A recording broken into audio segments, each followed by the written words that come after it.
pong pangunahing balita, hindi daw masama ang loob ni dating PNP Chief General Nicolas Torre III kina Pangulong Marcos Jr. at DILG Secretary John Vic Remulla bunsod ng biglang pagkakasibak sa kanya. Ayon po kay Torre, isa siyang mabuting sundalo na susunod lamang kung ano ang direktiba ng mas nakatataas sa kanya.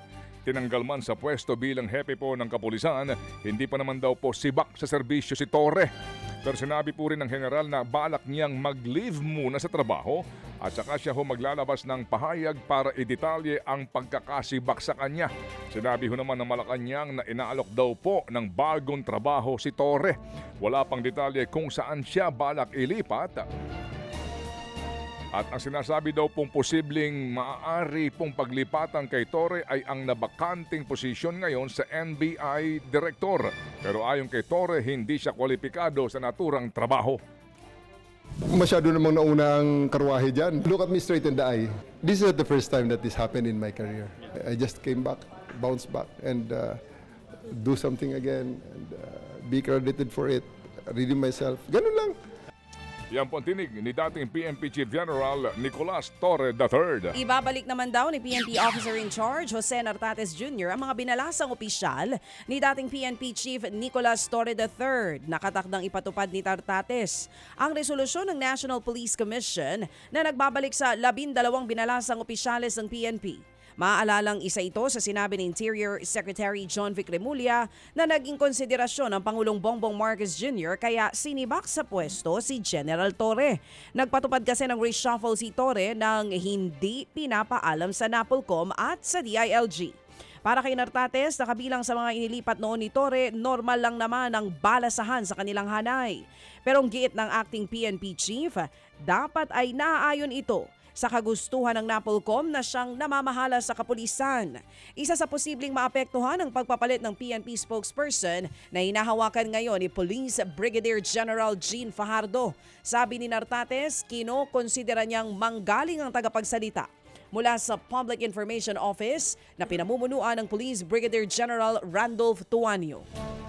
Samantala, nagalit po naman daw si Pangulong Marcos Jr. nang ipakita sa kanya mismo ni Mayor Benji Magalong ng Baguio ang mga katunayan o ebidensya ng anomalya sa mga flood control projects maging sa ilang proyekto po ng DPWH sa Benguet. Ito pong sinabi ng palasyo, kasunod nga po ng patutsada ni Davao City Acting Mayor Baste Duterte na PR stunt lamang daw ang paghahabol ni Marcos Jr. sa mga anomalya sa flood control. Nasa The Hague sa Netherlands ngayon si Baste para bisitahin ang kanyang amang si dating Pangulong Duterte. Kaya buwelta po ng palasyo, kung wala sa Pilipinas, dapat manood na lang siya. Sigurado raw na may kakasuhan ang Pangulo sa mga mapapatunayang sangkot sa katiwalian, kaalyano ba daw po o hindi. Bilang patunay sa seryosong kampanya kontra katiwalian, sinimulan na po daw ng pamahalaan ang lifestyle check sa gobyerno at una dyan ang Department of Public Works and Highways.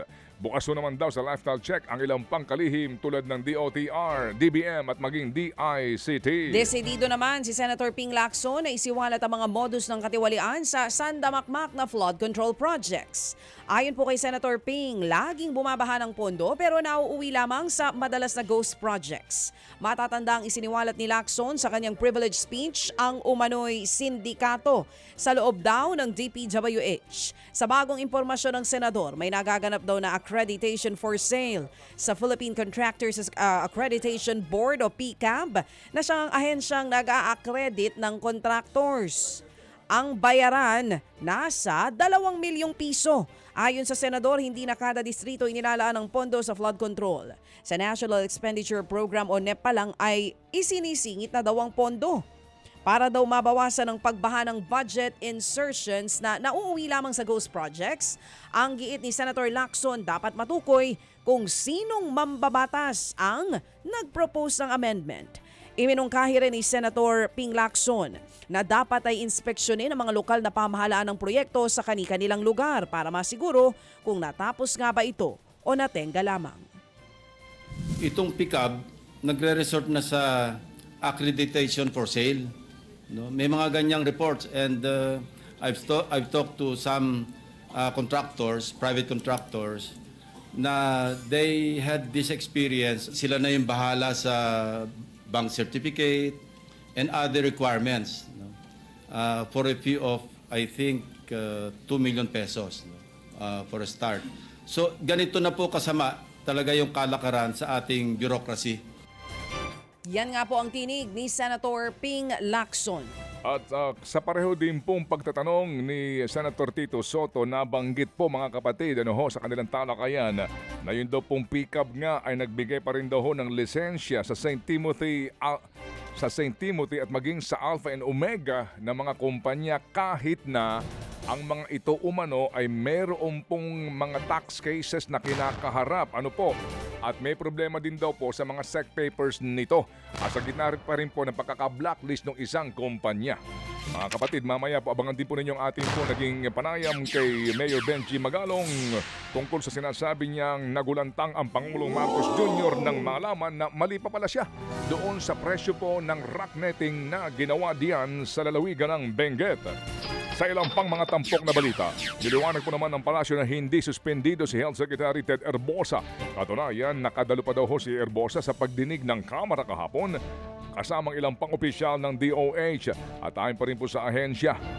Nagbigay po ng briefing si Herbosa sa mga kongresista tungkol sa prioridad na budget ng pamahalaan sa public health. Usap-usapan pong sasailalim sa preventive suspension si Herbosa dahil po sa ilang usapin na may kaugnayan sa reklamo laban sa kanya sa ombudsman. Kabilang po ang umano'y unqualified 1 billion cash transfer umano sa UNICEF. Wala pang tugon dito ang kalihim. Mga kapatid, brothers and sisters, saan ka pa? Dito na tayo sa totoo. Dito na tayo sa True FM. Mga kapatid, mag-subscribe and follow po kayo sa social media accounts ng True Network PH. Yan po kami. Hanapin nyo lang True Network PH, Facebook, Instagram, YouTube, TikTok, and podcast. Mapa Apple or Spotify man yan, mahahanap nyo kami. Lahat ng mga napapanood at napapakinggan nyo po sa programa, nasa social media accounts namin yan. So, paano mga kapatid? See you sa social media! Dito tayo sa